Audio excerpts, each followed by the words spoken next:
Bonsoir. Que Cuba s'ouvre au monde et le monde à Cuba. Qui ne se souvient de ces paroles historiques prononcées par Jean-Paul II lors d'un voyage non moins historique? C'était en janvier 1998 et le pape se rendait pour la première fois à Cuba. Nous sommes 10 ans après cette visite et nous avons voulu savoir, 10 ans plus tard, comment se portent les chrétiens sur place, comment va l'Église qui est à Cuba et quel est le contexte quotidien de sa vie, mais aussi de l'exercice de sa mission d'annonce de l'Évangile. Alors pour cela, nous avons avec nous ce soir deux de nos journalistes qui viennent de rentrer de Cuba où ils ont séjourné et rencontré de nombreux témoins de la foi et de la vitalité de l'Église malgré un certain nombre de difficultés. Nous allons y revenir. Avec nous donc Guillaume Roubert, bonsoir. Bonsoir. Et Frédéric Jakovlev, bonsoir Frédéric. Bonsoir Philippine.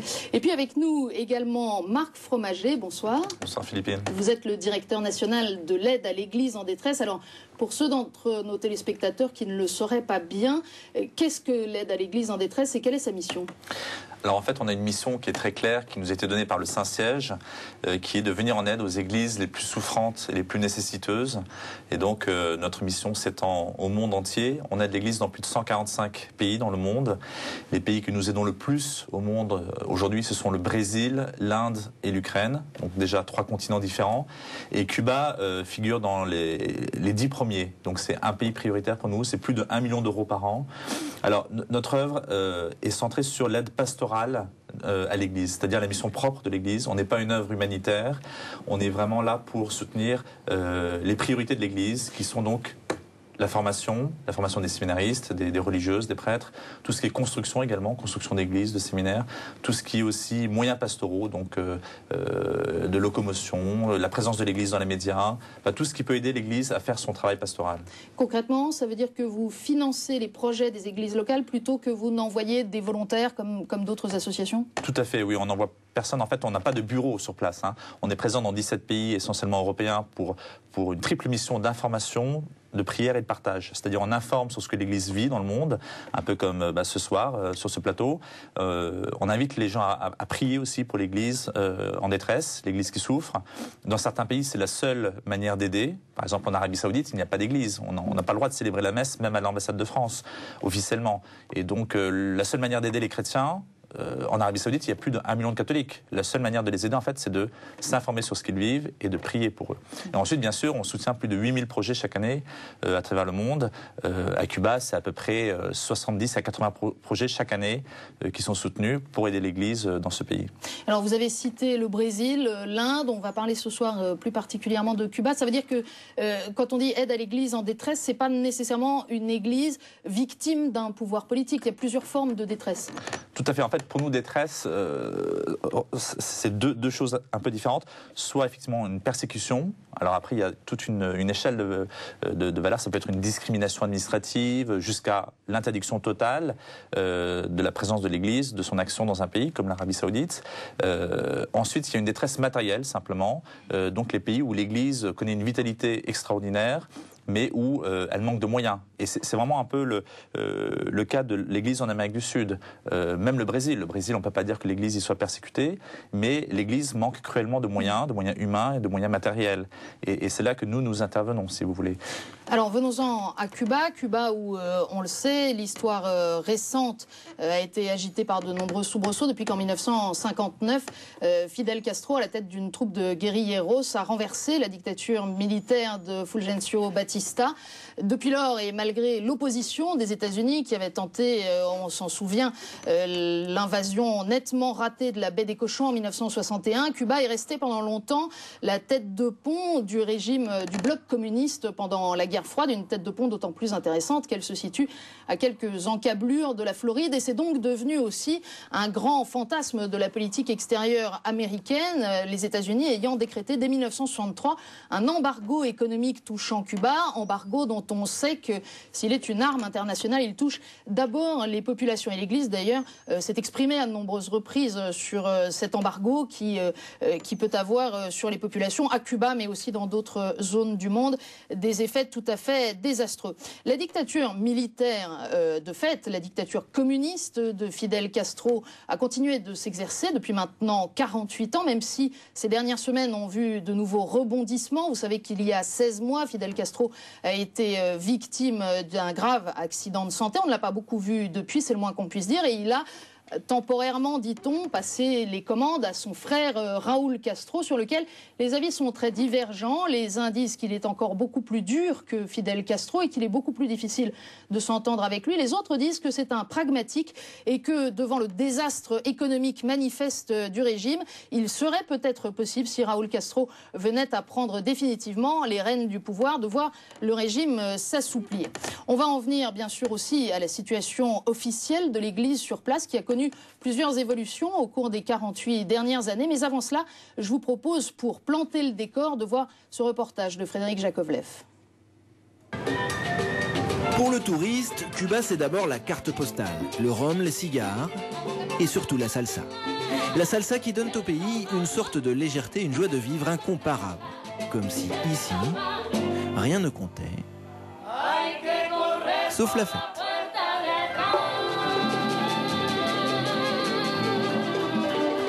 Cuba, c'est aussi la Havane, la capitale du pays, et cette immense baie qui donne sur la mer des Caraïbes. La plage, les cocotiers à quelques kilomètres du centre-ville, il y a sans doute pire destination pour passer ses vacances. Le soleil toute l'année, dans un décor de cinéma, à Cuba, le temps semble s'être arrêté à la fin des années 50. Cadillac, Chevrolet, Pontiac aux fumées de gasoil donnent à la ville un parfum suranné. Et c'est sans doute ce charme qui fascine le touriste. Voilà pour la carte postale, car dans les faits, comme souvent, la réalité est bien plus complexe. Pour s'en convaincre, il suffit de prendre de la hauteur. Façades lézardées, logements insalubres, chaussées défoncées, la pénurie économique qui sévit sur l'île depuis la chute du mur de Berlin a un visage, la paupérisation croissante de la population. Un exemple parmi d'autres, le salaire moyen.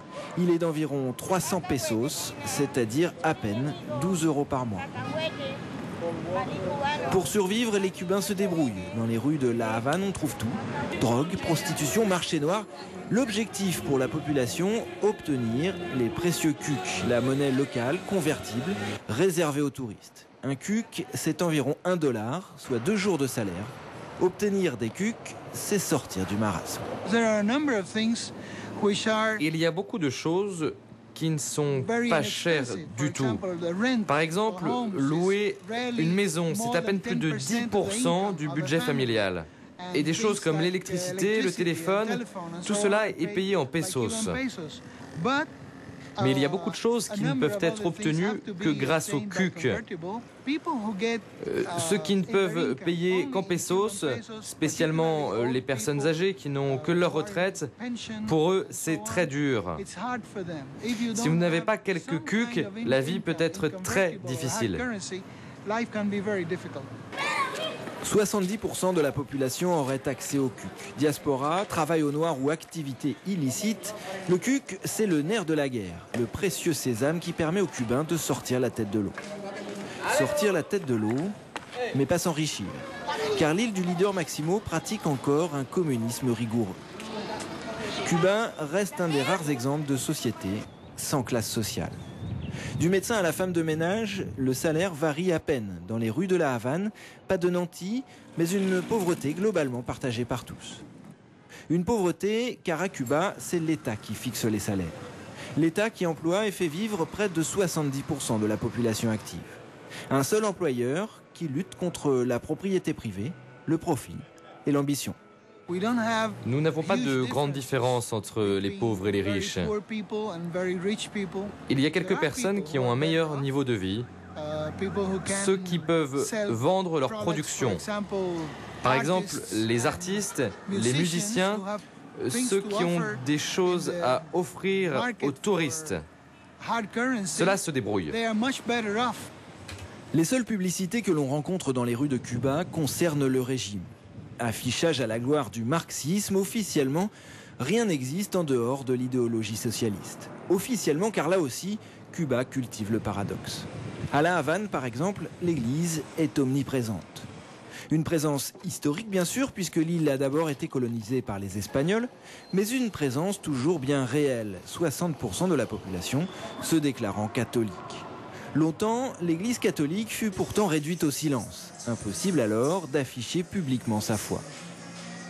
La véritable rupture arrivera en 1998 avec la visite de Jean-Paul II. Des centaines de milliers de Cubains assisteront alors à la messe célébrée par le pape. La première célébration religieuse retransmise à la télévision publique depuis près de 30 ans. Pour l'Église, la visite du pape Jean-Paul II a signifié une véritable revitalisation. Le pape a apporté un dynamisme, mais aussi un souffle évangélisateur sur toute l'Église à Cuba. Je crois que depuis la visite du pape, de nombreux Cubains ont senti que l'Église et les communautés, même la foi, était une valeur importante et qui restait très mal connue.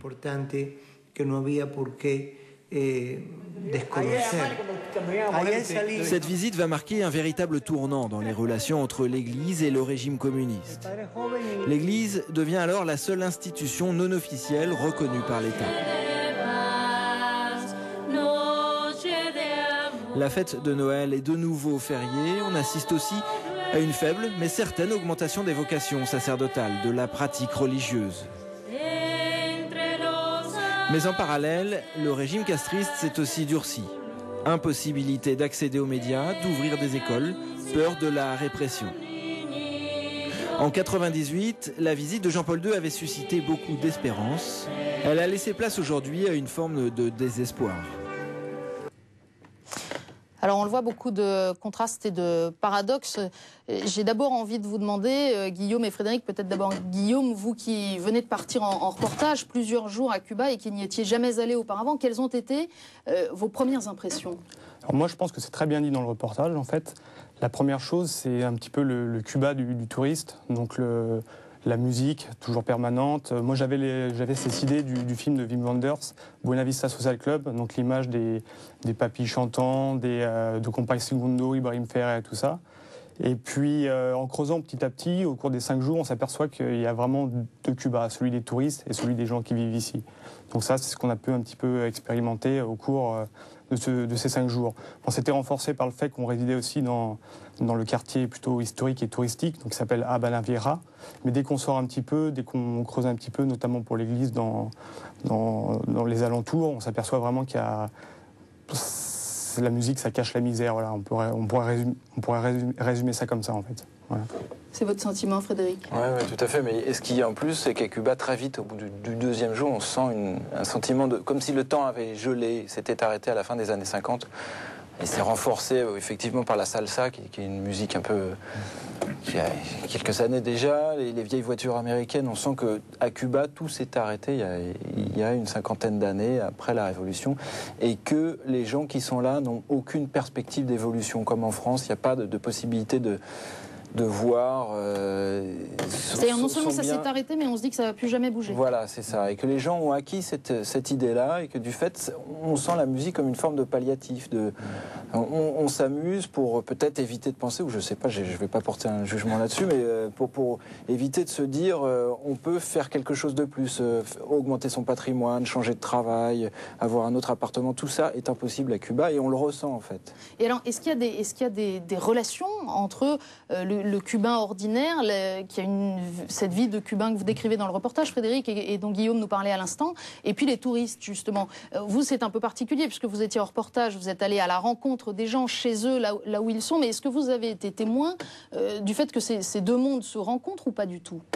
Ces deux mondes se rencontrent forcément dans ce petit quartier touristique parce qu'ils ont des intérêts communs. Les Cubains viennent là chercher quelques monnaies convertibles en plus. Il faut savoir que $1, c'est presque 2 jours de salaire, c'est ce qui est énorme.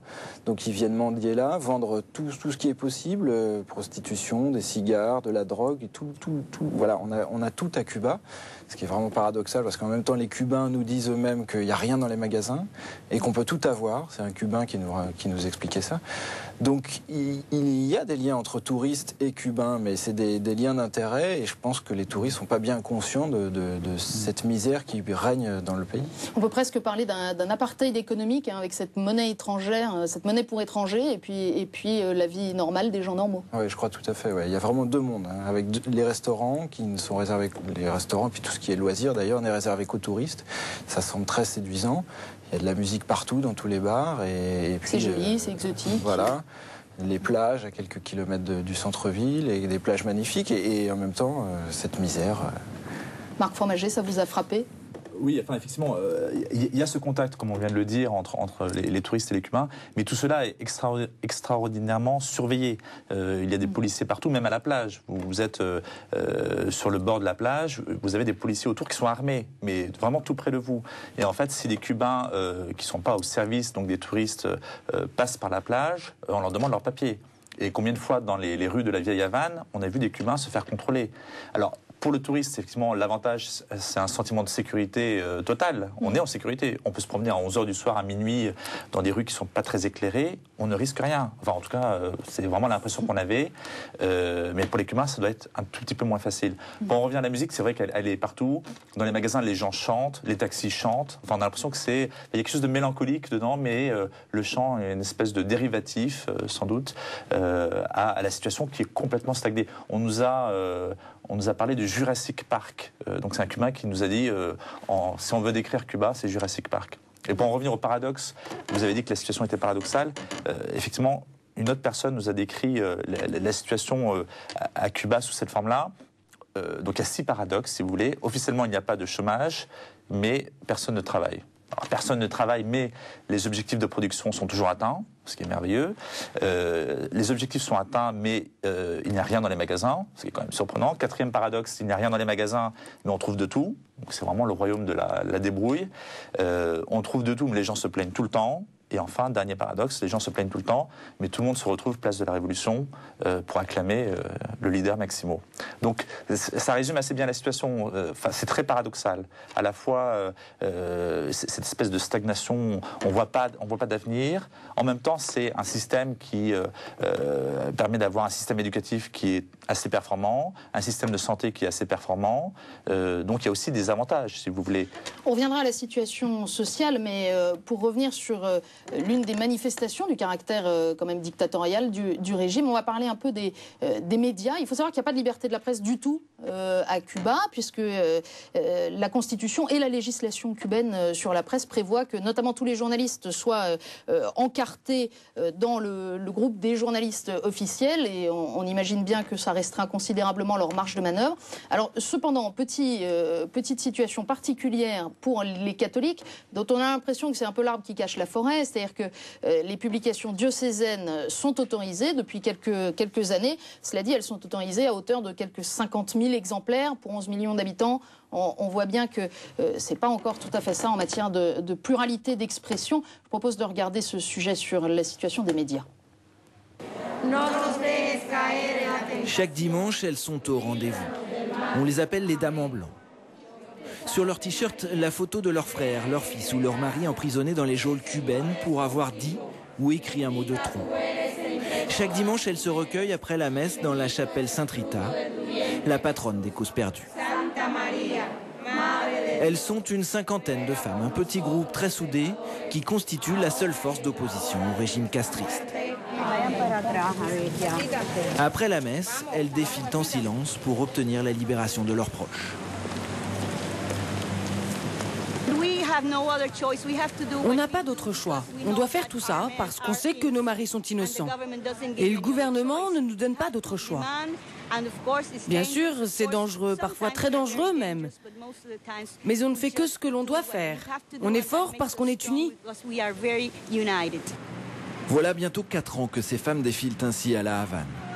4 ans, un soutien international, le prix Sakharov pour leur action. Mais concrètement, pour elles, rien n'a changé. Rien n'a changé car à Cuba, l'État contrôle tout et se renferme sur son idéologie marxiste. Du côté des médias, par exemple, télévision, radio, presse écrite, tout est sous contrôle gouvernemental. Sur les toits, pas d'antenne satellite, les ondes sont brouillées, les Cubains doivent se contenter du programme officiel. Quant à Internet, son accès est interdit et contrôlé par le ministère de l'Intérieur. Seule voix discordante dans ce régime sous surveillance, l'exception catholique et notamment Palabra Nueva, la parole nouvelle. Un mensuel édité par le diocèse de la Havane. Chaque mois, 5000 exemplaires sortent de cette imprimerie. Une édition artisanale, mais un vrai succès public. Des dizaines de milliers de Cubains lisent Palabra Nueva. Des exemplaires circulent sous le manteau car cette presse catholique constitue la seule exception au monopole de l'État sur l'information. Le magazine ne se soumet jamais à la censure officielle ou à aucune instance en dehors de l'Église. Même si c'est l'Église qui réalise ce journal, il est fait pour la société. On écrit donc sur tout. On n'a pas à savoir si l'on peut écrire ça ou ça. Chaque thème, chaque sujet est analysé suivant un angle chrétien. On parle de tous les thèmes selon le point de vue de l'Église. C'est ça qui compte. L'Église qui doit avoir son propre langage, sa position, son style et sa propre objectivité. Mais il est clair que l'on ne peut pas faire de politique. Paradoxe cubain, si la presse nationale est totalement muselée par l'État, le gouvernement tolère l'existence d'une quinzaine de revues comme celle-ci. Une quinzaine de revues catholiques dont le contenu n'est soumis à aucune censure. Mais pour conserver ce privilège, les journalistes veillent à ne pas sortir du cadre établi. Les allusions à la situation du pays ou à l'actualité sont feutrées. À l'égard du pouvoir, le ton est plutôt courtois et respectueux. Parfois, on est un peu critique. Mais c'est une critique qui se fait avec un regard chrétien. On cherche à comprendre ce qui ne va pas. L'opportunité de voir ce qui est mal fait. Il ne s'agit pas de stigmatiser ce qui ne va pas. La dénonciation ne sert à rien quand elle ne s'accompagne pas d'action. C'est un peu le style de l'Église qui cherche d'abord le bien de la société. On le comprend entre les mots, Orlando marche sur des œufs. Il s'agit de garder une liberté de ton sans choquer le régime. Et cette liberté d'expression toute relative, Orlando sait en jouer. En témoigne ce prix gagné il y a près de 10 ans à Paris. Un prix décerné par l'Union catholique de la presse qui récompense la liberté d'expression. Pouvoir écrire librement à Cuba, rares sont les journalistes qui ont cette chance. Il y a encore quelques mois, Yannelis travaillait pour un média gouvernemental. Elle a démissionné pour rejoindre la petite rédaction de Palabra Nueva. On écrit la vérité. Enfin, pas tant la vérité que ce que ressent le journaliste. C'est sa voix qui compte. On sait tous qu'à cause de la ligne des publications officielles, souvent on écrit plus pour plaire au rédacteur en chef qu'au lecteur. Ici, ce n'est pas comme ça. Ici, on est des journalistes qui se respectent et qui aimons notre travail.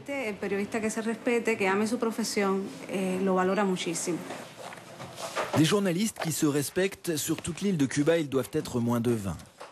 20 salariés par l'Église pour informer 11 millions de Cubains. Une infime minorité qui prouve les limites du système. Depuis des années, l'Église demande un accès aux médias officiels, radio, télévision. Et depuis des années, le gouvernement lui refuse. Frédéric Jakovlev, cette manifestation des femmes en blanc, elle est autorisée, elle est publique ? Alors elle n'est pas vraiment autorisée, mais en tout cas elle est publique, ça a lieu donc tous les dimanches. Ils ont acquis, enfin ces femmes ont acquis depuis presque 4 ans une forme d'existence de fait. Le régime peut plus aller à contre, peut plus les empêcher de manifester. Le prix Sakharov y est pour beaucoup. Elles sont connues internationalement. Là avec moi il y avait une dizaine de télés qui les suivaient. Donc de fait elles sont là et elles s'imposent. Mais ça n'empêche pas qu'il y a une certaine peur chez elles, une angoisse. Il y a toujours beaucoup de policiers qui les encadrent, qui parfois les attaquent un peu. C'est plutôt des attaques psychologiques, elles sont identifiées. Voilà, identifiées ou un peu harcelées comme ça, injuriées éventuellement. Mais elles sont là et en tout cas elles tiennent avec force et courage. Alors pour le reste, sur la liberté d'expression, on le voit bien dans le sujet, il s'agit de maintenir un espace de liberté sans aller résolument contre, sans aller à l'affrontement, parce que dès lors toute action devient strictement impossible. C'est un petit peu ce qu'on voit aussi en matière de liberté religieuse plus largement, parce que il faut se rappeler que le régime, la Constitution, la dernière de 1976, proclame les objectifs athées et matérialistes du gouvernement cubain, tout en garantissant la liberté religieuse, mais les activités des religions sont strictement contrôlées par le régime. Alors, il faut dire qu'il y a eu quelques évolutions. D'abord, au début des années 1990, en 1992, le socialisme scientifique n'a plus figuré comme objectif officiel du régime cubain. Et puis, au milieu des années 90, il a de nouveau été permis pour des membres du parti d'afficher des convictions religieuses. Alors, risques et périls, certes, mais c'était permis. permis, de même pour éventuellement des membres du Parlement. Il y a eu cette visite que j'évoquais en ouverture de cette émission, cette visite historique de Jean-Paul II, c'était en 1998, même si lui a préludé un très long bras de fer entre l'Église et les autorités cubaines. Et puis, on avait espéré qu'à la suite de la visite de Jean-Paul II, ce soit un souffle d'air, une véritable respiration. De fait, en 2003, on s'aperçoit que de nouveau, on rentre dans une phase de très grande crispation, avec notamment l'arrestation de 75 opposants, parmi lesquels de nombreuses figures du monde catholique. Alors, est-ce que l'Église est ou doit être un contre-pouvoir dans un régime comme celui-là? Je vous propose d'entendre sur cette question l'évêque auxiliaire du diocèse de La Havane, Monseigneur Juan de Dios. L'Église ne peut se donner comme définition d'être opposée à quelque chose ou à quelqu'un. L'Église a pour mission d'être la mère de tous les hommes. El deber de ser para todos los hombres madre. Nosotros hemos querido y hemos Nous avons voulu, nous avons opté pour une Église qui accompagne ce peuple, tout le peuple. Je crois que c'est important que l'on comprenne l'Église sous cet angle-là. L'Église n'est pas un parti politique qui s'oppose. L'Église ne fait pas de campagne électorale. Ce n'est pas son rôle. On est passé par des moments difficiles. À un moment, on a expulsé les prêtres, les religieux, les collèges ont été interdits. Les centres d'assistance aussi. Mais l'Église n'en est pas restée là. Cela valait vraiment la peine que le Saint-Père vienne en 98 pour confirmer cette voie, parfois dure, que l'Église de Cuba a prise. Et qu'à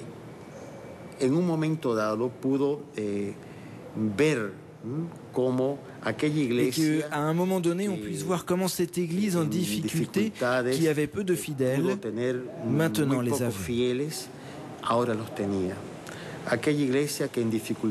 Qui avait peu d'enfants, maintenant les avait.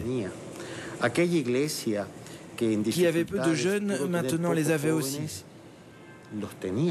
Et qui était un peu enfermé dans son église, maintenant à des maisons de mission dans les quartiers.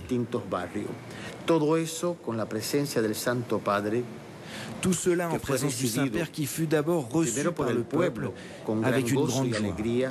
Ce furent vraiment 5 jours extraordinaires pour le peuple. Évidemment, l'Église cubaine, avec l'économie que l'on a en ce moment, cette crise que l'on traverse, ne peut s'autofinancer.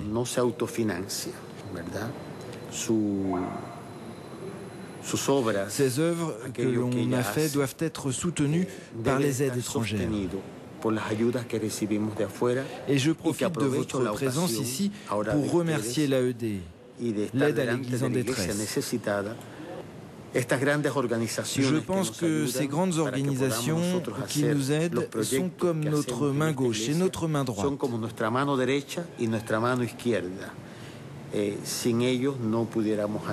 Sans elles, nous ne pourrions rien faire. Alors merci beaucoup pour toute cette aide. Le témoignage de Monseigneur Juan de Dios, évêque auxiliaire du diocèse de La Havane. Guillaume Roubert, vous avez interrogé avec Frédéric Monseigneur Juan de Dios et beaucoup d'autres membres ou responsables de l'Église locale. Est-ce que vous avez eu l'impression, qu'en vous parlant à vous, journaliste occidental, ils vous disaient tout ce qu'ils avaient envie de vous dire? Moi, j'ai trouvé qu'il y avait une assez grande liberté de parole. Les gens expriment leur foi assez librement. Ça a été plutôt une surprise. Je m'attendais à une église plus cachée. Finalement, elle a plutôt pignon sur rue. Ils parlent librement de leur foi, sans déflorer les autres reportages qu'il va y avoir après. Il y a des casas de missions qui se sont mises en place, c'est-à-dire l'évangélisation. Les gens, on va vers les gens, on leur apporte la parole du Christ. Simplement, je pense que dès qu'on arrive sur les relations entre État et religion, les gens se braquent un petit peu, se ferment, et beaucoup de choses qui se sont passées ont été dites en off, en fait. Caméra baissée ou caméra éteinte, en fait. Par exemple. Mais c'est-à-dire que les gens, en fait, on a eu un prêtre, notamment, quand on était au sanctuaire du Rincon, donc dans le diocèse de La Havane, à peu près 60 km, qui nous a dit concrètement que les gens gens ne croyaient plus au régime finalement, et qui se tournaient un peu plus vers la religion. Donc ça explique aussi un petit peu aussi l'augmentation de la foi à Cuba en fait.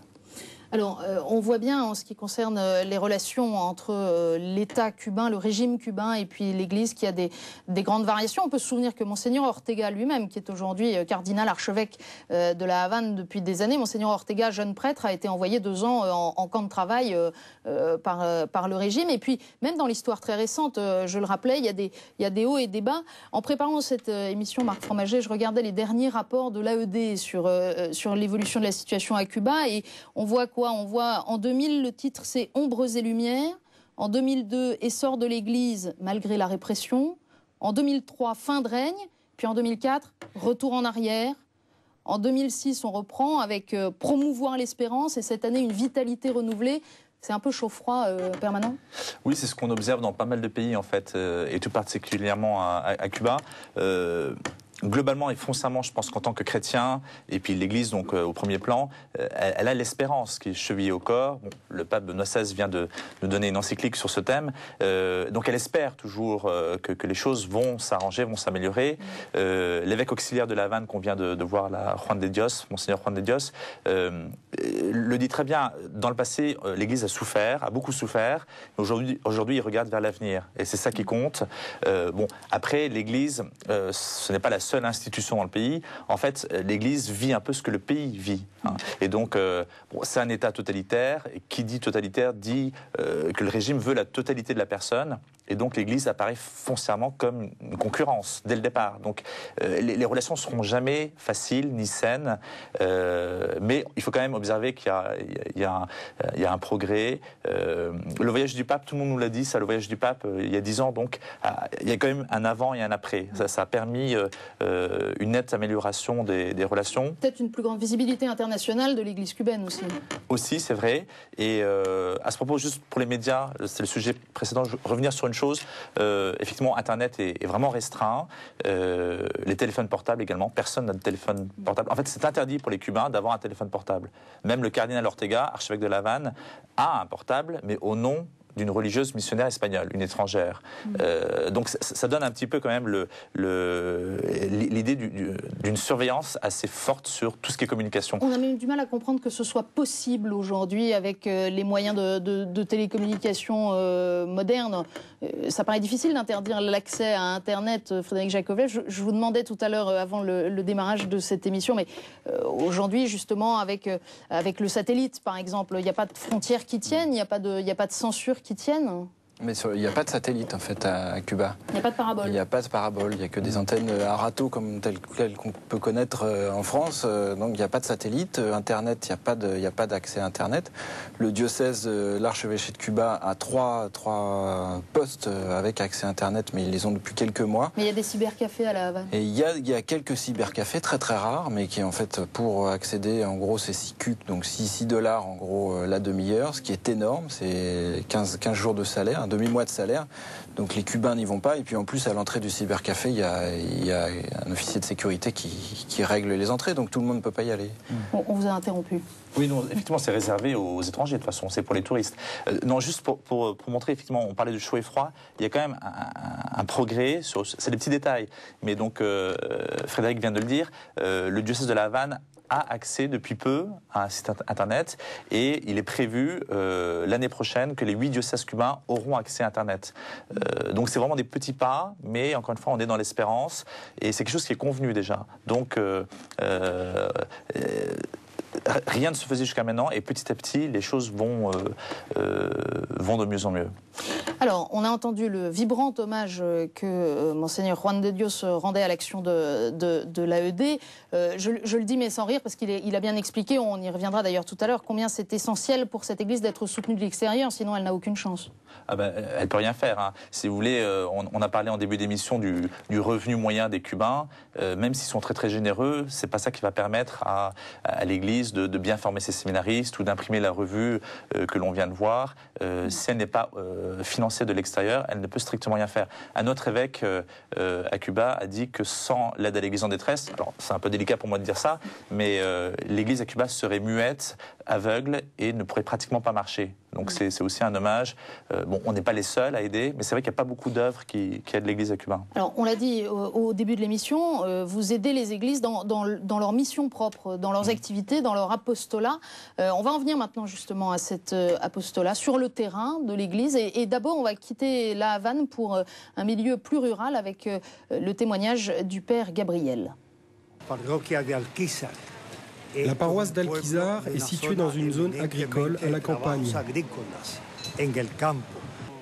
Nous avons une seule paroisse catholique. Ici, près de 200 personnes viennent à la messe le dimanche. Après tant d'années de matérialisme ou de refus de Dieu, on a une volonté d'aller vers le Christ. Quand je suis arrivé, il y avait une centaine de personnes. Et maintenant, nous sommes près de 200. Regarde, le barbier, c'est un de mes amis.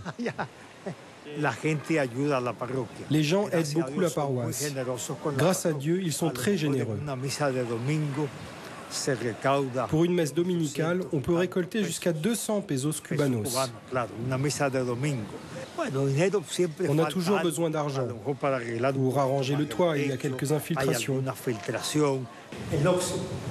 L'oxyde, là, sur la cloche. Car la paroisse a 208 ans. Il faut donc la rénover un peu.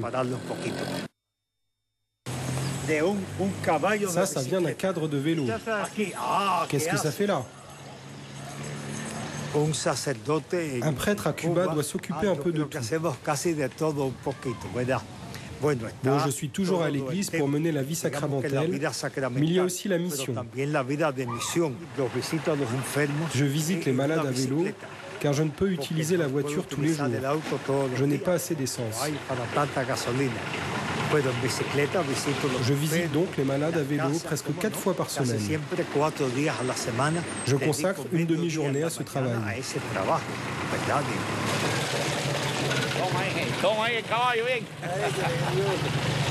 Quand Jean-Paul II est venu, je travaillais au sanctuaire du Rincón. Mais oui, il y a eu des changements avec le pape. Non seulement au niveau du gouvernement, mais aussi au niveau de la population. Il s'est ouvert de nouveaux espaces, les maisons missionnaires, l'œuvre de charité, les œuvres de solidarité avec les prisonniers, les personnes âgées, les malades, et aussi certaines célébrations. Avant, tout se passait à l'église. Maintenant, certaines choses se passent dehors.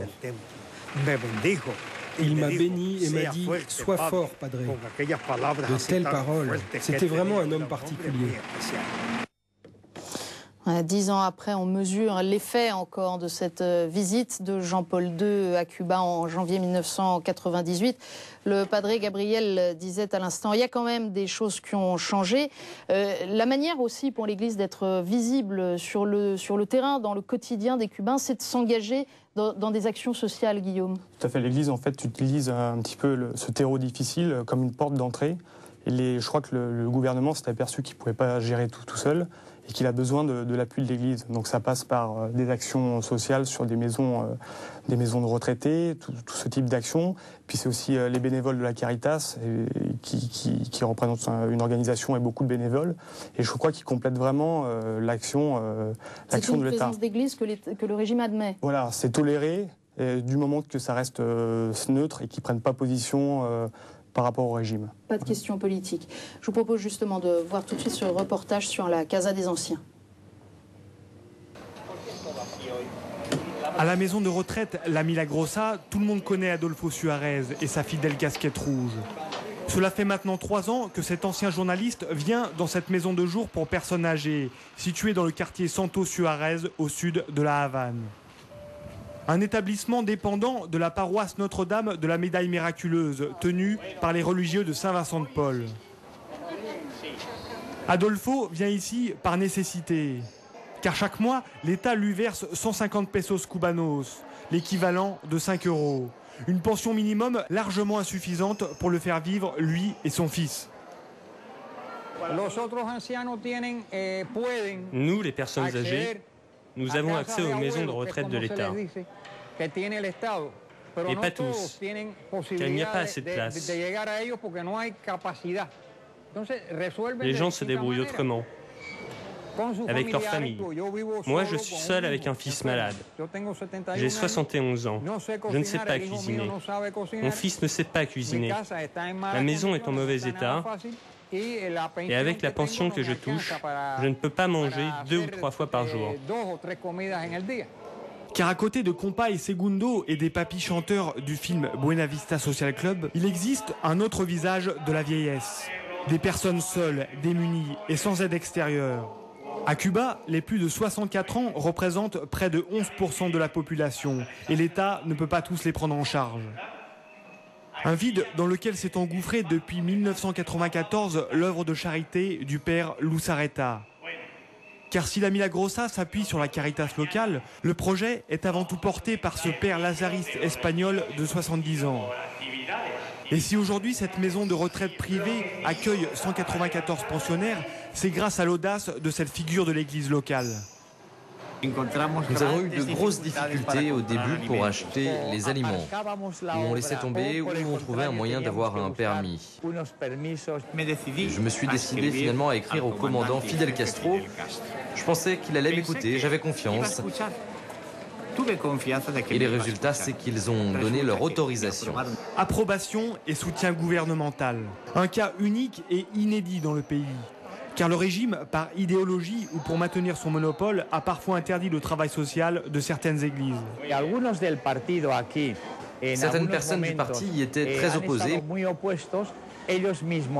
Maintenant, ces mêmes personnes avouent qu'on ne représente aucun danger. On m'a parfois dit que c'était les personnes âgées de l'Église. Et je répondais que non, que l'Église n'a que des croyants qui sont parfois un peu âgés et que ces personnes ne sont pas non plus du gouvernement ni du socialisme, mais qu'ils sont simplement cubains. Aujourd'hui, les paroles de Saint Vincent de Paul côtoient les citations du leader Maximo. L'action sociale de l'Église complète celle de la Révolution. On a installé ces panneaux. Tu trouveras Dieu dans le pauvre. C'est de Saint Vincent de Paul. Et puisque la révolution est la révolution, on a cherché quelle phrase on pouvait mettre et on a choisi celle-là, celle de Fidel. Avec part et pour les humbles, on a fait la révolution. Donc nous aussi, on fait la révolution, celle de l'amour avec les pauvres.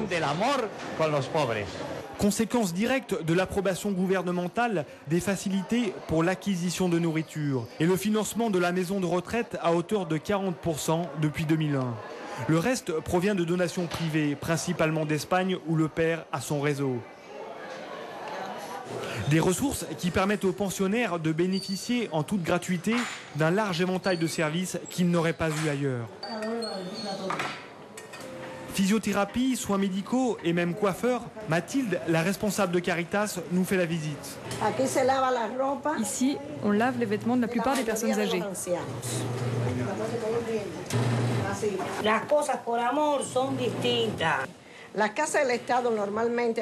Les maisons du gouvernement où vont les personnes âgées n'ont pas tout ceci. Ça, c'est nous qui voulions l'apporter pour qu'ils aient une aide intégrale. Une assistance intégrale.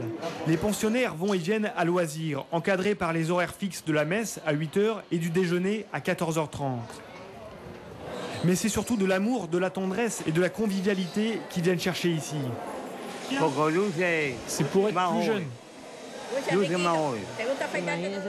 Imaginez-vous, seul, abandonné littéralement. Ici, nous avons le principal, beaucoup d'amour. Les vêtements aussi. Les chaussures, parce qu'elles sont chères et qu'on n'a pas d'argent pour en acheter. Vous savez comment la vie est ici? Ma femme est morte il y a 18 ans et je vivais seul. Ici, ils m'ont accepté plus que personne, car j'ai 86 ans et je serai seul jusqu'à ma mort. À la Milagrosa, les pensionnaires vieillissent sereinement dans les bras de Dieu et finissent leur vie avec dignité. Des privilégiés dans le pays. Dans une vingtaine d'années, la population âgée représentera près de 25% des habitants. Le père Lusareta et toute l'Église catholique n'en ont donc pas fini de secourir les pauvres de la Révolution. Des témoignages très émouvants de cette maison des anciens. Vous vouliez nous préciser des choses sur cette initiative, Marc Fromager? Oui, justement, on a parlé en début d'émission de paradoxe, et là on est encore en plein paradoxe. L'Église à Cuba n'a pas toute la liberté qu'elle souhaiterait. Elle n'a pas accès aux mass médias, d'ailleurs qui n'existent pas beaucoup par ailleurs, donc n'a pas accès à l'éducation, aux écoles qu'elle souhaiterait avoir et qui est sa mission, une des missions essentielles qu'elle a à travers le monde. Elle ne peut pas construire d'église, elle doit attendre des autorisations qui prennent beaucoup de temps pour ne serait-ce que réparer les églises existantes. Et en même temps, on se retrouve dans un centre comme ça d'action sociale qui est organisé par l'Église, tenu par l'Église, et où l'État participe. Donc non seulement, ça a été très bien dit dans le reportage, je crois que c'est 40% du budget de ce centre pour l'accueil des personnes âgées qui est financé par l'État. Donc non seulement l'État reconnaît l'action sociale de l'Église, mais comment dire, le soutient. Donc en fait, le régime cubain soutient une œuvre d'Église sur ce cas très précis. Et il faut dire que bon, outre évidemment toutes ces personnes qui sont accueillies et qui ne seraient accueillies nulle part ailleurs, hein, c'est que l'Église qui fait ça. C'est vrai que cette paroisse nous a vraiment étonnés. Le curé, là, le père Lusareta, c'est vraiment un génie de l'évangélisation. Je crois qu'on va en parler un peu après. Il a ce sens à la fois de l'accueil des pauvres, mais également de l'annonce de l'Évangile. Et sa paroisse est un réel comment dire, foyer d'activité. Il est sur la brèche 24 heures sur 24. Il nous a vraiment donné un témoignage de foi qui nous a impressionnés. C'est clairement un point sur lequel le message de l'Église catholique est recevable par le régime, celui de la doctrine sociale en particulier, la recherche de la justice, l'attention aux plus humbles. Lors de la visite au Vatican en janvier 2005 de l'ambassadeur de Cuba, Jean-Paul II, affirmait d'ailleurs qu'on puisse surmonter les obstacles qui empêchent la libre communication et les échanges entre la nation cubaine et une partie du monde, donc à propos de l'embargo qu'on évoquait tout à l'heure, en soulignant bien que ce sont les populations qui en sont victimes et que ça, l'Église est aux côtés de ceux qui sont victimes. Oui, c'est quelque chose qu'on retrouve dans beaucoup de pays, ne serait-ce qu'en Irak, au lendemain de la première guerre en Irak, au début des années 90, Jean-Paul II, toujours, s'était opposé à l'embargo qui a frappé très durement la population irakienne et essentiellement les plus pauvres. J'ai plus les chiffres en tête, mais ce sont des centaines de milliers d'enfants irakiens qui n'avaient pas accès aux médicaments, qui n'avaient pas accès à la nourriture suffisante, etc. Et bon, est-ce que c'est un moyen de faire plier un régime ça se discute, mais en tout cas, ce sont les plus pauvres qui payent le prix le plus fort. Alors justement, sur l'accès aux médicaments, sur l'accès à l'instruction, en revanche, à Cuba, il y a quand même un certain nombre de choses qui fonctionnent. C'est un des plus faibles taux d'analphabétisation, d'analphabétisme du monde, parce que les enfants sont scolarisés. Je vous propose d'entendre le témoignage maintenant d'une petite sœur de Jésus, de Charles Foucault, sœur Juanita. C'est un pays qui marque très fort l'égalité. Il y a certaines différences, bien sûr, parce que chacun est unique aussi, mais il n'y a pas ces grandes différences de classe comme on peut voir dans d'autres pays. Au point de vue possibilités sociales, il y en a beaucoup plus ici. Premièrement, pour l'éducation. Les enfants peuvent aller à l'école à partir de 5 ans jusqu'à l'université. Celui qui ne veut pas étudier, c'est autre chose. Mais la possibilité est donnée à tous. En tous les cas, aucun enfant est dans la rue, abandonné et sans scolarité. Chaque famille, chaque maison a son livret où un minimum est assuré pour chaque personne. Et ça, on sait que c'est vrai pour tout Cubain. Il n'y en a pas un qui peut être en dehors de la liste. Tous ont droit à un minimum, c'est-à-dire, je ne sais pas exactement, je crois que ce sont 5 livres de riz, le sucre, l'huile, l'haricot, le pain, un petit pain par jour, à des sommes très modiques. Ce n'est pas gratuit, hein, mais c'est à des sommes très modiques. Ce n'est pas suffisant pour le mois, c'est un fait. Mais ça permet d'avoir un minimum. Ce qui n'est pas vrai dans d'autres pays. Et au point de vue santé, chacun peut être vu par un médecin, peut aller à l'hôpital, peut aller aux soins d'urgence, gratuitement, non, face à la mort, quand il y a un enterrement, non. Ici, c'est le même cercueil pour tout le monde. Et vous l'avez à une somme vraiment modique. De même, le cimetière, vous pouvez aller au cimetière et vous avez des fosses communes pour un certain temps à une somme très modique. Je veux dire que la vie, comme la mort, est vraiment respectée dans ce sens-là, dans le sens social, non? Parce qu'en Colombie, je sais bien que pour pouvoir enterrer quelqu'un, parfois il fallait faire des collectes et pas mal de collectes pour trouver un cercueil, si pauvre soit-il, non? Il n'y a pas de luxe. Je ne sais pas si vous l'avez remarqué, en fait, il y a très peu de luxe. Peut-être qu'il y en a, mais en général, on ne voit pas le luxe ici. On ne voit pas cette consommation qui excusez-moi le terme, mais il est fort, mais qui écœure. La publicité, par exemple, vous n'êtes pas bombardé de publicité. Il y a très peu de publicité. C'est plus la publicité pour l'État, pour la Révolution. Mais il n'y a pas d'autre publicité. Ça vous donne une grande liberté. Ce qui compte ici, ce n'est pas tellement la consommation, mais la personne. Dans ce sens-là, c'est vrai. Je ne veux pas dire pour ça que tout est parfait. Je ne veux pas dire pour ça qu'il n'y a aucun problème. Je ne veux pas dire pour ça qu'il n'y a aucune injustice. Non. Chaque pays a ses propres difficultés. Non? Mais comparativement à d'autres systèmes, je pense que celui-ci est plus favorable à la majorité des gens. Et surtout de ceux qui sont sans recours. De toute façon, le paradis est partout quand il y a la rencontre de l'autre en vérité. Et dans ce sens-là, c'est le paradis. Mais c'est pas simplement ici, alors. C'est partout, non? Un témoignage un petit peu à contre-courant de ce qu'on a l'habitude d'entendre. Frédéric Jakovlev, c'est vous qui avez rencontré Sœur Juanita. Dans quel contexte? Comment je l'ai rencontrée? En fait, elle vendait pour gagner un peu d'argent. Alors, c'est une sœur qui vit avec une autre sœur occidentale dans un petit appartement à La Havane. On est à un petit quart d'heure du centre touristique. Vraiment un appartement très simple. Ce sont des sœurs, donc petites sœurs de Jésus, qui doivent travailler. Elles ne reçoivent aucune aide de l'Église. Et elle vend en fait des cacahuètes sucrées, chocolatées aux touristes. Et elle vend ça un peu sous le manteau pour éviter de payer au gouvernement les impôts. Et notamment, on l'a rencontrée au séminaire. C'est là-bas qu'elle vend ça aux futurs prêtres. Donc c'est un témoignage qui est un peu à contre-courant. Mais il faut dire que cette sœur a passé une quinzaine d'années en Colombie, un peu dans un pays quasiment du tiers-monde, dans une misère très noire, et elle est là depuis 6 ans. Et puis une grande violence en Colombie. Voilà. Elle est là depuis 6 ans à La Havane, et effectivement, ce qu'elle voit, c'est moins pire que la Colombie. Parce qu'elle l'explique très bien.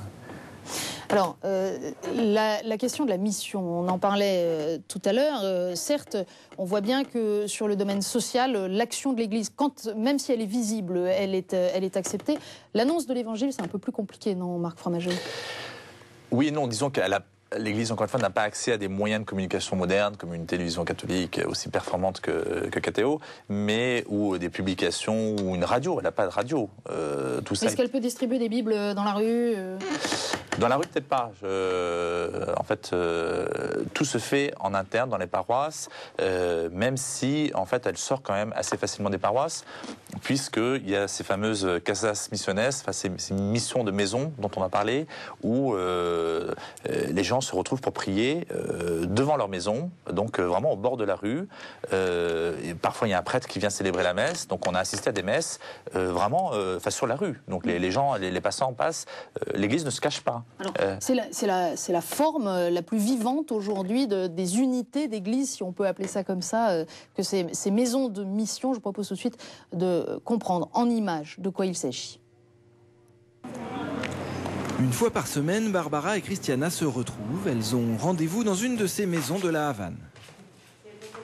Ce jour-là, c'est Maria qui les accueille. Avec elle, elles sont une quinzaine de femmes, toutes voisines de quartier.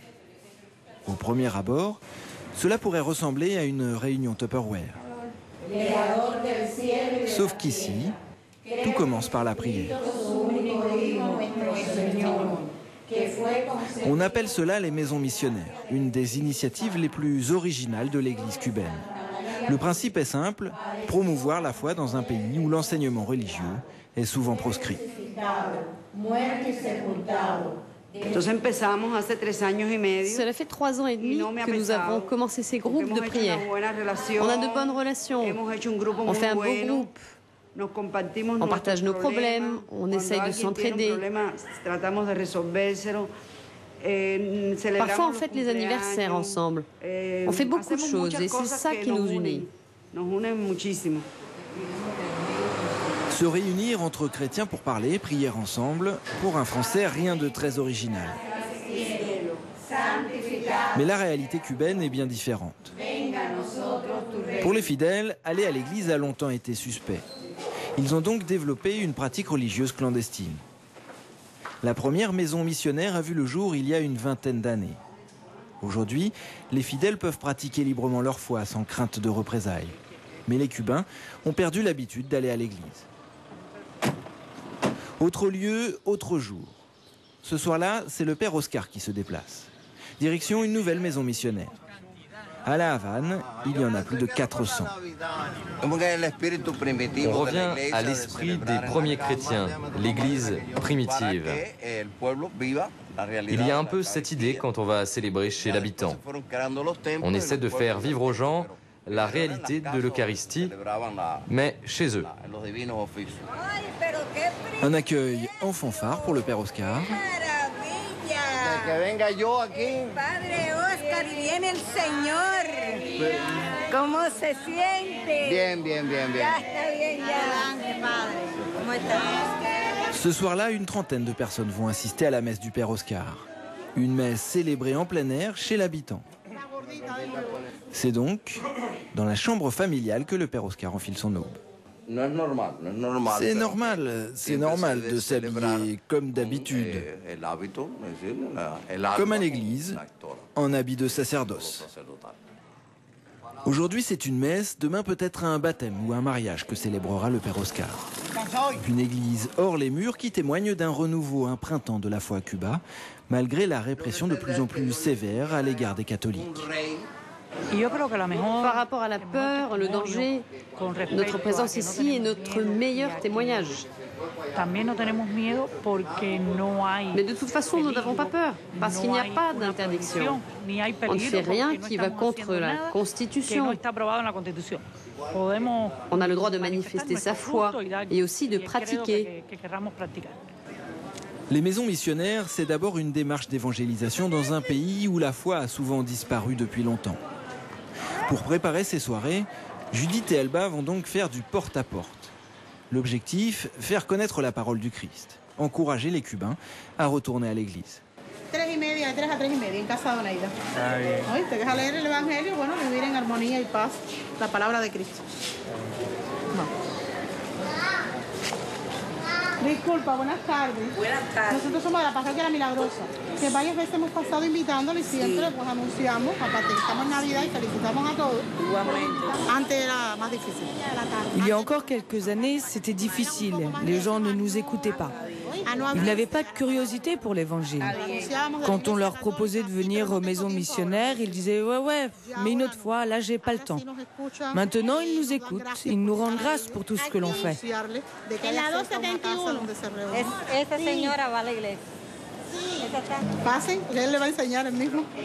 À Cuba, les temps changent.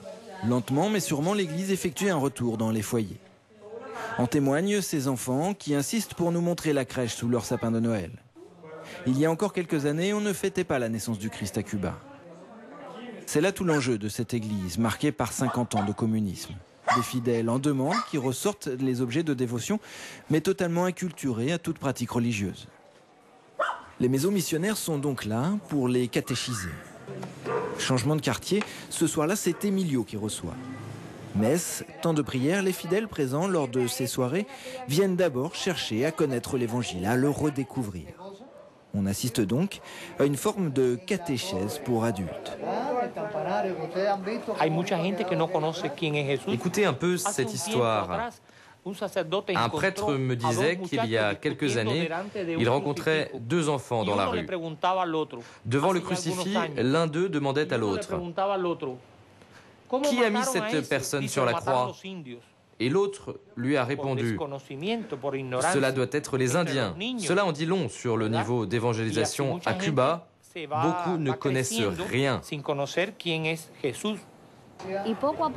Ils sont comme des enfants à qui il faut donner la main. C'est difficile, mais en même temps, c'est beaucoup de bonheur quand on voit tous ces gens ce soir. Des enfants qu'il faut porter, des enfants qui ont grandi dans les écoles d'État, dans les universités publiques, sans aucune référence religieuse. L'église de Cuba ressemble effectivement à cette église des premiers siècles. Tout est à construire. Et sans doute que l'avenir lui appartient. Voilà donc cette expérience en images, cette visite en images de ce que sont ces maisons de mission qui constituent l'unité vivante, la forme de vie d'église vivante majoritaire aujourd'hui à Cuba, avec plus de 400 maisons de mission à La Havane. Et on voit bien d'ailleurs la corrélation avec beaucoup des enjeux que l'on retrouve sur l'ensemble du continent latino-américain. Il n'est que de penser à l'Assemblée générale du CELAM, le Conseil des églises d'Amérique latine et des Caraïbes, qui s'est tenu au printemps dernier, où justement on évoquait ces petites cellules d'églises, ces petites communautés locales qui vivent ensemble, qui connaissent les mêmes réalités, qui apprennent ensemble aussi. Et on a vu la dimension de la catéchèse qui est présente ici dans ces maisons missionnaires. On retrouve ça dans le plan pastoral adopté par la Conférence des évêques de Cuba, un plan pastoral qui met en avant 3 grands défis: la spiritualité, l'identité des laïcs et puis la mission évangélisatrice, l'identité des laïcs, car il faut bien sûr former aujourd'hui un laïcat. Il faut renforcer la mission et l'apostolat, écrivent les évêques, en partant de ces communautés qui centrent leur vie sur le Christ. Cette église, elle est vivante, Marc Fromager, on la voit.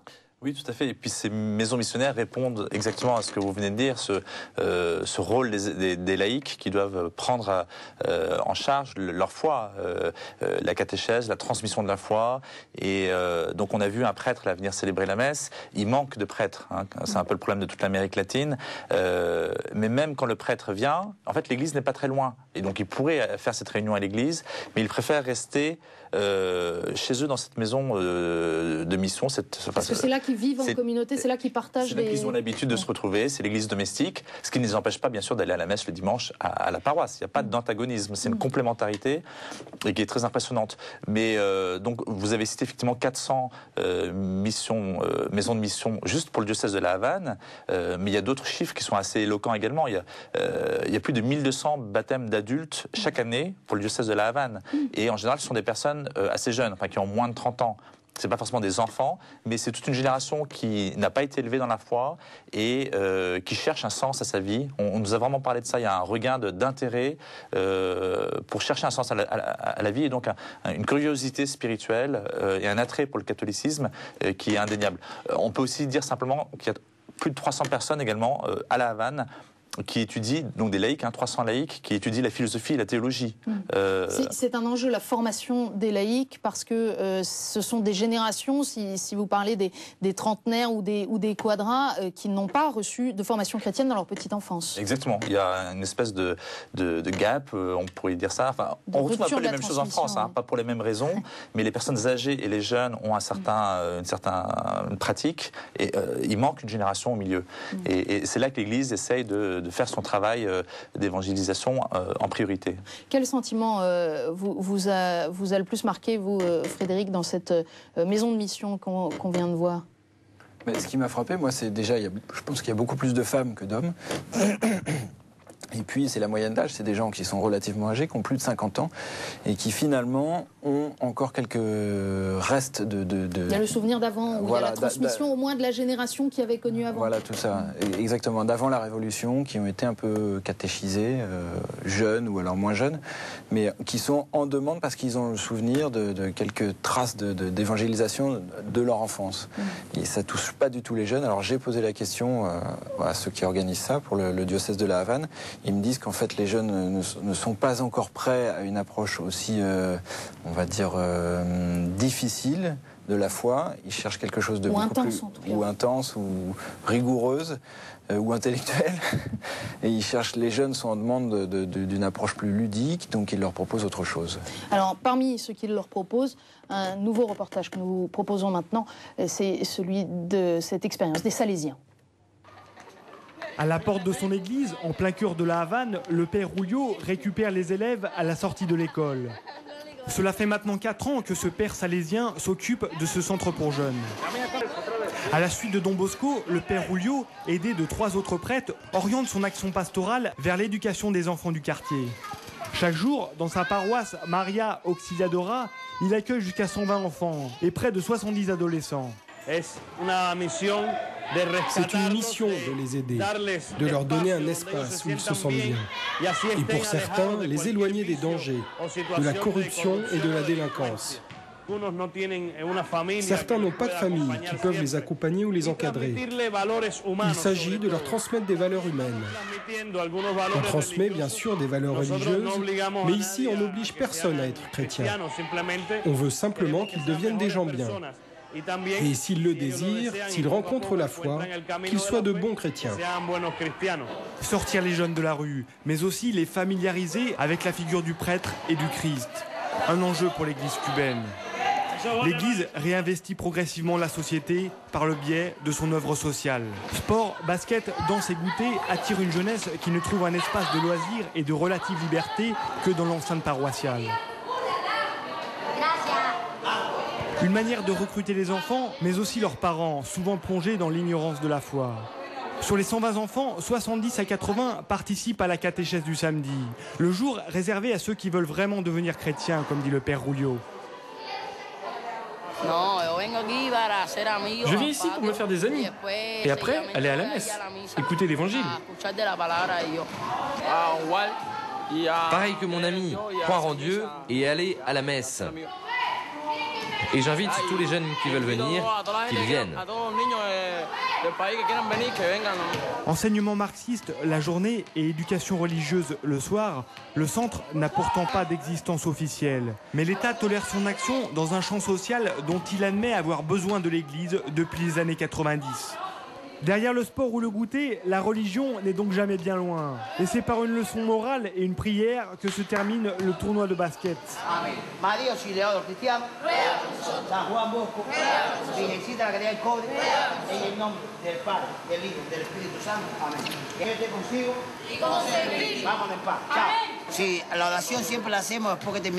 On fait toujours une prière à la fin. On appelle ça les 5 petites minutes. Soit on parle de l'évangile, soit c'est un message ou une information. Toujours pour leur dire que Dieu est amour. Et bien sûr que la Vierge aussi. Slogans et gestuels empruntés aux voisins américains cèdent rapidement la place à la prière, pour une jeunesse bien souvent livrée à elle-même et qui se cherche encore. Yesel, Javier et Rasol ont tous les 3 14 ans. Et pour eux, après la défoulade et le basket, c'est l'heure d'enfiler les aubes. On fait cela seulement le mardi et le samedi. On est un petit groupe à faire ça, mais on va tous les jours à la messe. Car de la table de ping-pong au banc de l'église, il n'y a qu'une porte. Et la plupart des jeunes ici assistent à la messe. S'il s'agit avant tout d'une œuvre sociale, c'est aussi parmi ces jeunes défavorisés que l'Église trouve ses futurs paroissiens. Le père Julio espère d'ailleurs secrètement voir un jour un de ses gamins rentrer au séminaire. Une partie de l'avenir de l'Église cubaine se joue peut-être dans ces centres pour jeunes. On le disait juste avant ce reportage, peut-être pas beaucoup de jeunes pour l'heure dans les casas d'émission. Néanmoins, sur les 1200 baptêmes annuels pour le seul diocèse de la Havane, l'immense majorité a moins de 35 ans, peut-être moins de 30 ans. Et puis on le voit avec cet exemple, qui n'est qu'un exemple parmi d'autres de cet apostolat des Salésiens, une vraie présence d'église également auprès des jeunes. Mais on ne l'a pas encore dit depuis le début de cette émission. Je me tourne vers vous, Guillaume Roubert. Quand on parle de religion, à Cuba, comme souvent en Amérique latine, il faut préciser que plusieurs choses peuvent se mélanger, y compris d'ailleurs chez des chrétiens ou dans des manifestations catholiques ou dans des lieux catholiques. On va voir quelques images d'un sanctuaire où vous vous êtes rendu. peut-être que vous pouvez nous expliquer de quoi il s'agit. Tout le monde s'accorde à Cuba pour dire que le peuple est vraiment croyant et fervent, mais ça recouvre pas mal de réalités différentes. Et en fait, il y a une espèce de plus de syncrétisme, il y a un substrat syncrétisme, c'est-à-dire des rites afro-américains qui ont été importés du temps des colonies. Et on assiste par exemple dans ce sanctuaire à El Rincón, à une 60aine de kilomètres de La Havane, à des actes de dévotion assez particuliers. Donc voilà, les gens achètent des bougies, des cigares comme on le voit sur ces images, et font des offrandes à Saint-Lazare en fait. Donc ça donne une espèce de mélange assez particulier et une coloration assez particulière à la fois à Cuba. Voilà. J'imagine que c'est aussi une préoccupation pour ceux qui s'occupent de la formation des chrétiens, de la catéchèse ou... Bien sûr, c'est tout l'enjeu en fait pour l'Église de réussir à purifier cette spiritualité, c'est peut-être un grand mot, mais c'est cette religiosité ancestrale, traditionnelle, à laquelle les gens sont très attachés. Lazare, donc c'est effectivement un sanctuaire qui est consacré à Saint-Lazare. Saint-Lazare, c'est le pauvre qui meurt, qui va au paradis. J'allais dire en même temps, nous, c'est peut-être moins proche de nos habitudes françaises de métropole d'ailleurs, mais c'est assez beau en même temps de voir qu'on offre ce qu'on a de beau ou de précieux. Oui, et puis il y a une continuité en fait entre leur culture et l'évangile, parce que juste à côté du sanctuaire là, donc les offrandes de cigares, il y a la messe qui est dite, et donc ça pose visiblement pas trop de problèmes pour les gens. Simplement, il y a quand même un moment où il faut que ce soit clair, disons pour et c'est vraiment toute la mission de l'Église, encore une fois, de réussir à garder ce qu'il y a de bon dans la culture, cette dévotion, et en même temps à ramener à l'essentiel, et donc aussi tout ce travail de formation pour comprendre ce qu'est le credo de l'Église. Alors à propos de formation, parmi les formations que vous soutenez, il y a bien entendu le séminaire de La Havane, soutenu par l'aide à l'Église en détresse, qui accueille aujourd'hui 63 séminaristes. Je vous propose tout de suite de regarder ce reportage sur ce séminaire. Le Christ de la baie de la Havane. On a essayé de la cacher pour des raisons idéologiques. On voulait confiner en fait l'église seulement aux sacristies. Mais maintenant, c'est différent. Plus rien ne cache le Christ. Cela fait maintenant 6 ans que Rolando étudie au séminaire San Carlos et Sant'Ambrosio de la Havane. À 26 ans, il appartient à cette génération qui n'a pas connu la foi persécutée et silencieuse des années 60 et 70.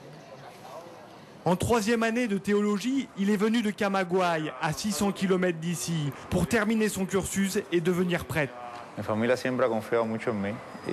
famille a toujours eu confiance en moi. Ils m'ont toujours dit que si c'était ma voie vers le bonheur, alors ils seraient contents que je sois ici pour devenir prêtre. Ils sont très contents car le séminaire est une très bonne formation. Ils n'ont jamais eu peur. Être prêtre, ce n'est pas dangereux.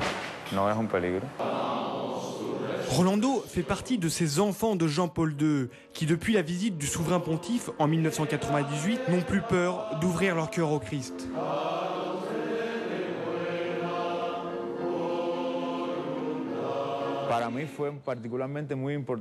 Pour moi, le témoignage de Jean-Paul II a été particulièrement important dans ma vocation. Son témoignage, sa fidélité au Christ, malgré ses souffrances physiques, son témoignage comme pèlerin, ses paroles. Une génération qui se met en place. Le séminaire accueille 63 étudiants, le plus grand des 3 que compte le pays, le seul à assurer le cursus complet en philosophie et en théologie.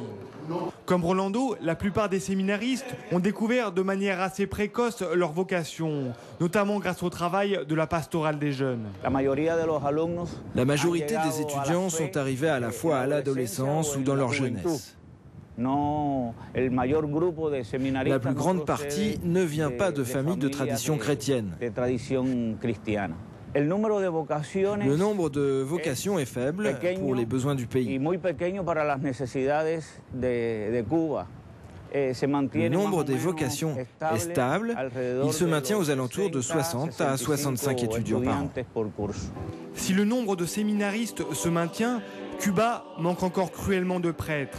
Avec 5 ordinations par an et près de 320 prêtres pour 11 millions d'habitants, le rapport reste l'un des plus déséquilibrés d'Amérique.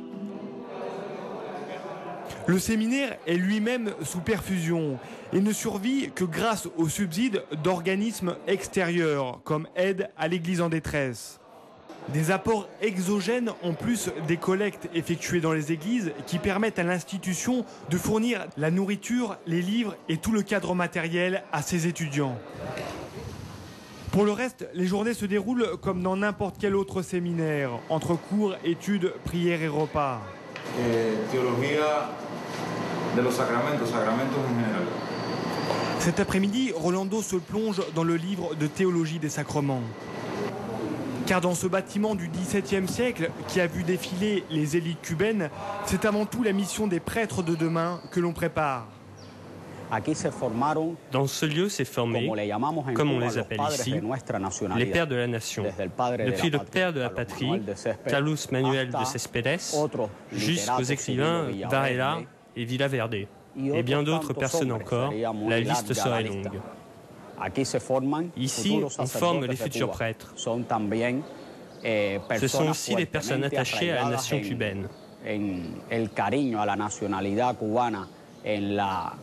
à la croyance profonde que ce pays a un futur, que si tous ensemble on se respecte, on peut nous aussi, comme ces hommes, inventer un nouveau Cuba. Et le nouveau Cuba, pour ses futurs prêtres, c'est bien souvent sortir à la rencontre d'une population pauvre, déçue, mais qui revient à la fois après des années de matérialisme. Une évangélisation de premier niveau auquel Rolando a déjà été confronté lors de l'insertion pastorale qu'il effectue chaque week-end en paroisse. Le séminaire veut que nous soyons des hommes capables de transmettre l'espérance chrétienne, que l'on soit capable d'orienter les gens vers le Christ, qu'ils aillent au-delà d'une espérance purement matérielle à court terme. L'espérance chrétienne peut aider les pauvres à regarder leur vie précaire d'un autre point de vue, à affronter leur vie avec plus de force, plus de courage, plus de joie et d'espérance malgré les vicissitudes. Dans 2 ans, Rolando en aura terminé du séminaire. Il pourra alors retourner comme prêtre à Camagüey, l'un des nouveaux visages de l'église cubaine. La nouvelle génération est prête et enthousiaste à partir en mission. 63 séminaristes, en moyenne 5 ordinations par an, c'est beaucoup, c'est très peu? C'est beaucoup pour 63, c'est beaucoup pour cette église, connaissant l'histoire qu'elle vient de traverser, mais c'est parfaitement insuffisant pour répondre aux besoins de la population. Ça veut dire qu'il y a encore des prêtres missionnaires de l'étranger qui viennent à Cuba aujourd'hui, par exemple? Oui, on a rencontré des prêtres polonais notamment, des prêtres espagnols également, des prêtres des Canaries. Alors ils ne sont pas en nombre très important, mais il y a des missionnaires encore présents sur l'île. Mais c'est quelque chose qu'on retrouve encore une fois dans toute l'Amérique du Sud, ce manque de moyens humains, il n'y a pas suffisamment de prêtres. Alors on aide tant qu'on peut, savoir que l'aide à l'Église en détresse soutient un séminariste sur 6 dans le monde, et qu'il n'y a jamais eu autant de séminaristes qu'aujourd'hui dans l'histoire de l'Église. Ce qui est plutôt une bonne nouvelle. Ce qui est complètement une bonne nouvelle, et ce qui donne une autre image de l'Église qu'effectivement celle qu'on peut parfois se faire en France ou en Europe, où on a l'impression que les vocations ont disparu. Et donc à Cuba, c'est une de nos priorités de soutenir la formation des séminaristes. Alors on l'a dit dans ce sujet notamment, vous soutenez le séminaire de la Havane. Est-ce que vous pouvez nous dire quelques mots aussi des autres projets ou peut-être des priorités de vos actions à Cuba pour les temps qui viennent? Alors, je vous l'ai dit un peu au début, donc c'est à peu près 1 million d'euros chaque année, donc c'est quand même très important. Les projets se répartissent en quelques domaines, mais toujours au service de la pastorale de l'Église, encore une fois. Donc c'est tout ce qui est formation des séminaristes, formation des catéchistes aussi, c'est très important. On le voit, on le disait tout à l'heure, l'importance des laïcs pour diffuser l'Évangile, les prêtres n'étant pas assez nombreux. Et puis bon, c'est la vocation des laïcs également de faire ça.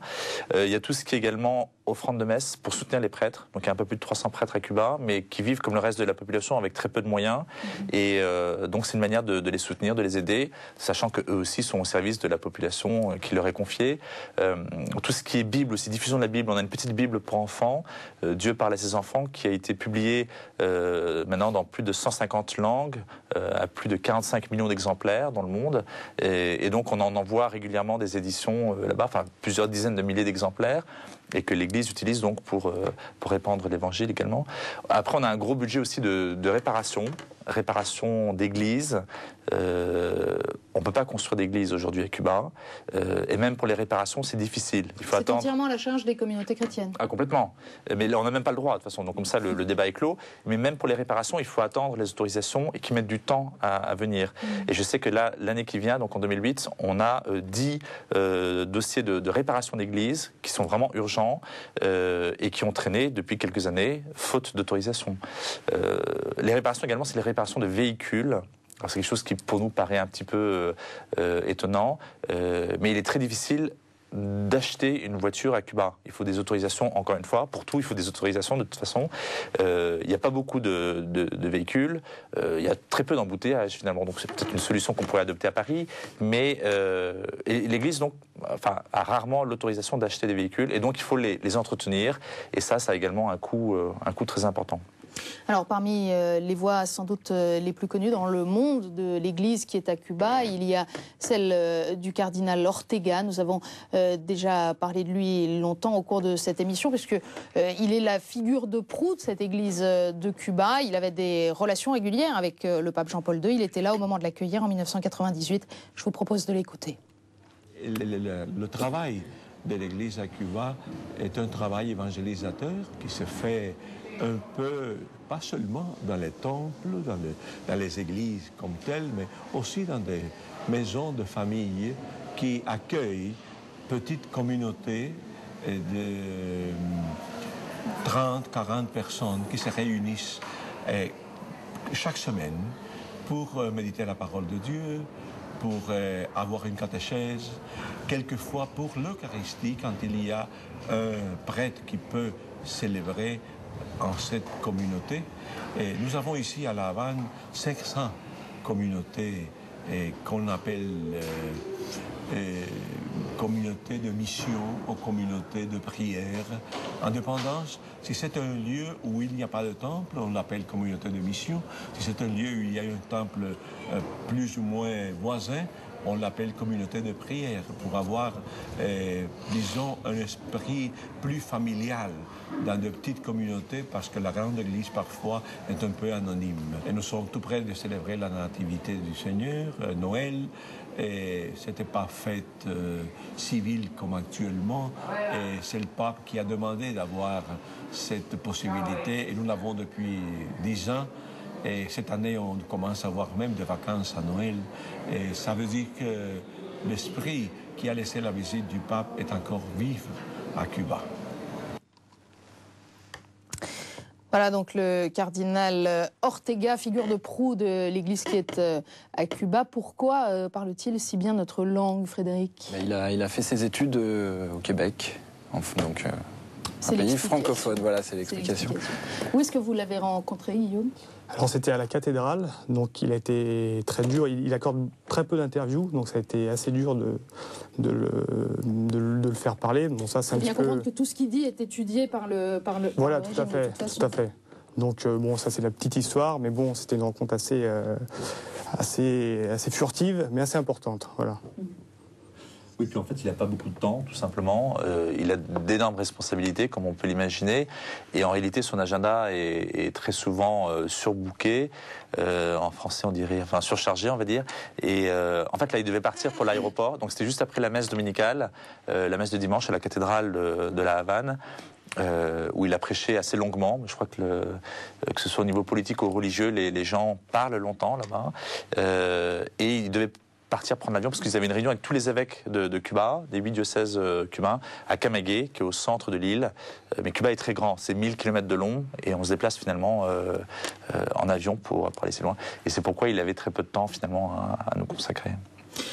Alors on arrive bientôt au terme de cette émission, avant de conclure, et après ces nombreux reportages, ces nombreuses portes d'entrée que vous nous avez offertes dans la vie des communautés locales, j'aimerais avoir votre sentiment d'ensemble.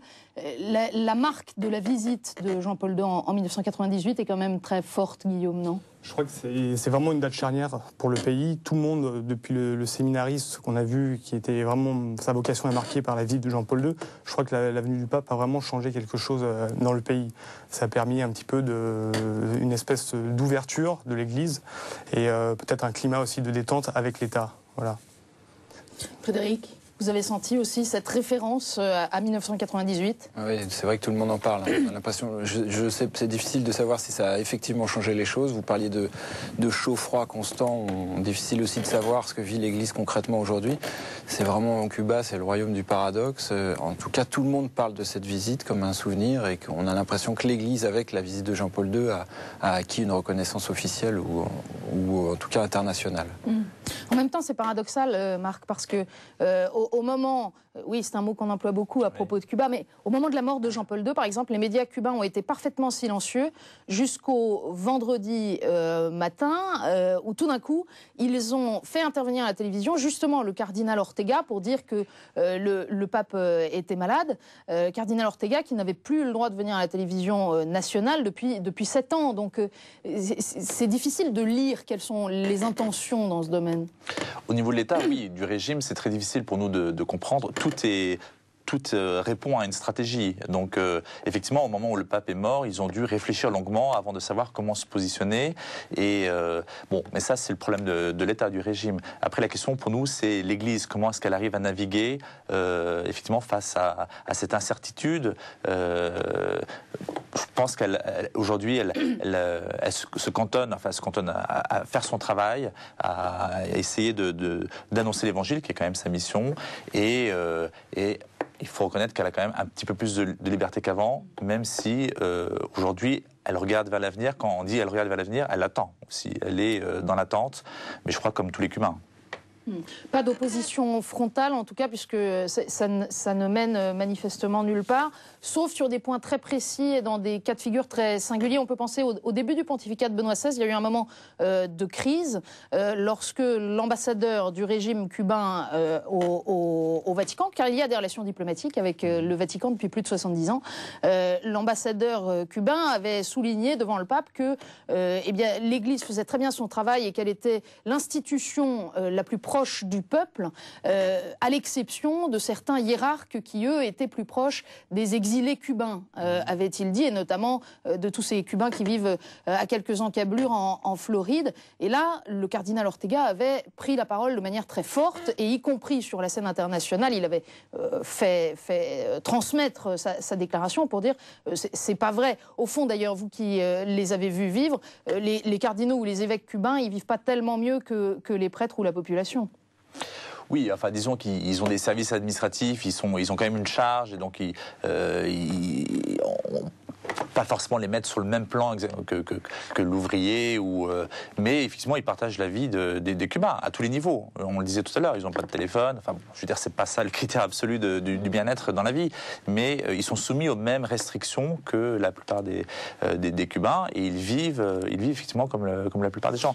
Alors vous le disiez, la plupart des gens, aujourd'hui, elle attend de voir s'il va se passer quelque chose. On le disait au tout début de ce programme, le président Fidel Castro, depuis plusieurs mois, a temporairement cédé la main à son frère Raúl Castro, mais il a fait une déclaration très importante il y a quelques jours dans laquelle il dit qu'il est peut-être temps de passer la main et qu'il ne voudrait pas faire obstacle à l'arrivée de nouvelles générations. Et puis il y a des échéances très importantes en ce début d'année 2008, le 20 janvier, c'est l'élection des 614 députés de l'Assemblée nationale populaire de Cuba. À leur tour, ces députés, début mars, vont devoir élire le futur Conseil d'État. C'est l'instance suprême du pouvoir à Cuba. Il est composé de 31 membres. Aujourd'hui, c'est Fidel Castro, le président de ce Conseil. Qui cela sera-t-il dans quelques mois ?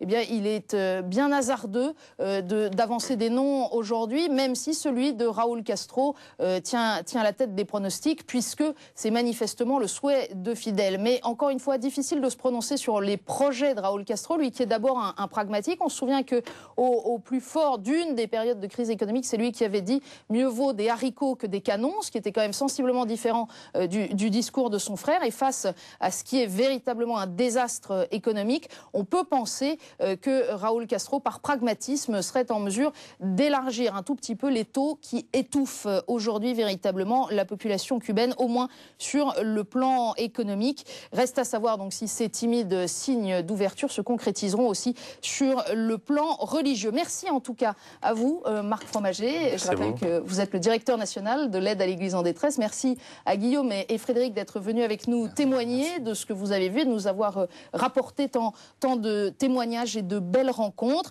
Pour soutenir l'Église qui est à Cuba, vous pouvez envoyer vos dons à l'aide à l'Église en détresse à l'adresse qui apparaît sur vos écrans, 29 rue du Louvre, 78 750 Mareil-Marly.